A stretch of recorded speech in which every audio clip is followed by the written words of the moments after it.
All right. So Tank Davis and Jake Paul is off. Um, there was no actual, how do you say this, criminal court case, but there was a civil court case. What you guys know, Dimitri Bivens' wife consistently accused him of things, and she just got recently arrested in her country of other things. But that just shows you the difference between America and other places, that accusation, not a fact, can ruin anything. However, I wasn't interested in this fight, and a lot of hardcore boxing fans weren't interested in it either. But the reason for him calling it off, I think, is total horse crap. I personally think it wasn't getting the buzz that they thought it was going to get. It wasn't getting the reaction that they thought it was going to get. And when they seen that, I mean, when you look at Fight Hype and you look at Fight Hub TV, you look at all the big boxing channels, nobody was really pushing this fight. Usually in press conferences, there's almost a million views and reactions. This fight wasn't getting the buzz. It wasn't selling like it was.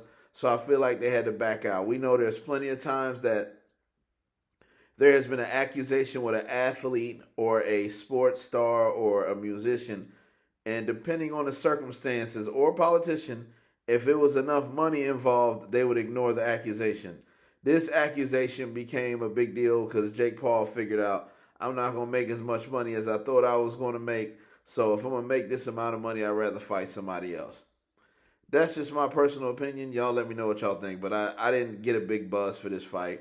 It was not talked about regularly. It was not, we've seen big fights. Remember the Tank Ryan Garcia fight. Remember the Devin Haney Ryan Garcia fight. We remember Floyd Pacquiao, Canelo versus Triple G fight, number 3. There were so many fights that we can think of in the last 5 years, 10 years, that there was a lot of hype, a lot of talking around. The press conference was lit. Even Tank Roley press conference was lit. Y'all remember the reaction. So, my opinion, it wasn't making the money it was going to make or supposed to make, and they was just like, let's scratch it. We'll just use that as a way to throw it off. In other news, Ryan Garcia is about to fight Mario Barrios, which is a very good fight. I'm glad, not a great fight, but it's a very good fight. It's better than some of the other fights that are on the table right now. Uh, Hopefully, they have this fight in the right place. I think the right place for this fight to happen would be in San Antonio. Ryan Garcia's fought in San Antonio, and there's been a nice crowd, and Mario Barrios is from San Antonio. As you see, Lamont Roach and Pitbull are fighting in San Antonio. San Antonio is one of those big boxing markets similar to, Philly, Atlantic City, New York, Brooklyn. Obviously, Miami, there's fights there. Vegas, there's fights there. There's fights all over California. There's fights in Phoenix, Arizona. It's just one of those places where it's going to be a nice crowd and they really love boxing and people are going to show up and show out. So that is what's on the books right now. Looking forward to see what date that fight happens, because I looked in the January calendar and there's no really big fights yet that they've put up or put forward yet.